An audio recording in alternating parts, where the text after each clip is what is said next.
आषाढ़ मास की पूर्णिमा को गुरु पूर्णिमा के नाम से भी जाना जाता है और इसका हिंदू धर्म में अत्यधिक महत्व है। ये दिन गुरुओं और आध्यात्मिक शिक्षकों के प्रति श्रद्धा और सम्मान व्यक्त करने का पर्व है। ये विशेष रूप से वेद व्यास जी के जन्मोत्सव के रूप में मनाया जाता है, जिन्होंने महाभारत, पुराणों और वेदों का संपादन किया था और उन्हें प्रथम गुरु माना जाता है।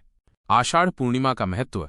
गुरुओं का सम्मान। ये दिन शिष्यों के लिए अपने गुरुओं का आभार व्यक्त करने और उनका आशीर्वाद प्राप्त करने का महत्वपूर्ण अवसर है। गुरु हमें ज्ञान और सही मार्ग दिखाते हैं और ये दिन उनके प्रति हमारी कृतज्ञता प्रकट करने का होता है। भगवान विष्णु और माँ लक्ष्मी की पूजा। इस दिन भगवान विष्णु और माता लक्ष्मी की पूजा करने का भी विधान है। मान्यता है कि इस दिन जप, तप और दान करने से अमोघ फल की प्राप्ति होती है। भक्त इस दिन मंदिरों में भगवान विष्णु की पूजा करते हैं और गरीबों को महाप्रसाद का वितरण करते हैं। चंद्रदेव की पूजा। आषाढ़ पूर्णिमा पर चंद्रदेव की पूजा और अर्घ्य देना भी शुभ माना जाता है, खासकर वैवाहिक जीवन में खुशहाली के लिए। बौद्ध धर्म में महत्व। बौद्ध संस्कृति के लिए भी यह दिन विशेष महत्व रखता है। माना जाता है कि गौतम बुद्ध ने बोधगया में ज्ञान प्राप्त करने के बाद अपना पहला उपदेश सारनाथ में आषाढ़ पूर्णिमा के दिन ही दिया था। गोपद्म व्रत। इस दिन गोपद्म व्रत भी रखा जाता है, जिसमें भगवान विष्णु की आराधना की जाती है।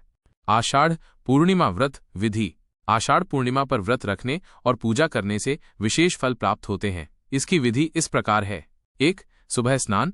पूर्णिमा के दिन सुबह जल्दी उठकर पवित्र नदी या घर पर ही स्नान करें। स्वच्छ वस्त्र धारण करें। 2. सूर्य और देवताओं को अर्घ्य। उगते हुए सूर्य को जल से अर्घ्य दें और सूर्य देवता की पूजा करें। इसके बाद घर के मंदिर में एक चौकी पर लाल वस्त्र बिछाकर भगवान विष्णु और माँ लक्ष्मी की मूर्ति या तस्वीर स्थापित करें। 3.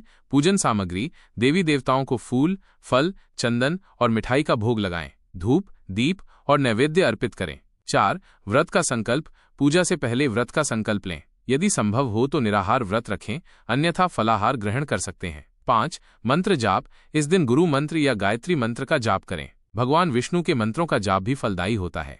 6. चंद्र अर्घ्य।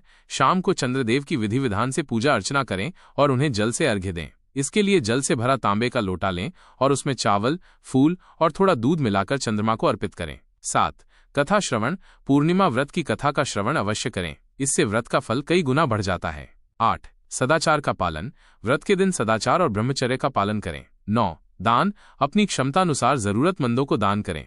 कथा। आषाढ़ पूर्णिमा से संबंधित कोई एक विशिष्ट कथा प्रचलित नहीं है, बल्कि ये दिन गुरु शिष्य परंपरा और वेद व्यास जी के योगदान को समर्पित है। हालांकि भगवान सत्यनारायण की कथा का पाठ इस दिन विशेष रूप से शुभ माना जाता है। सत्यनारायण कथा में भगवान विष्णु के विभिन्न अवतारों और उनके भक्तों पर कृपा की कहानियां होती हैं। यह कथा घर में सुख, शांति और समृद्धि लाती है। यदि आप सत्यनारायण कथा के बारे में और जानना चाहते हैं तो कृपया पूछें।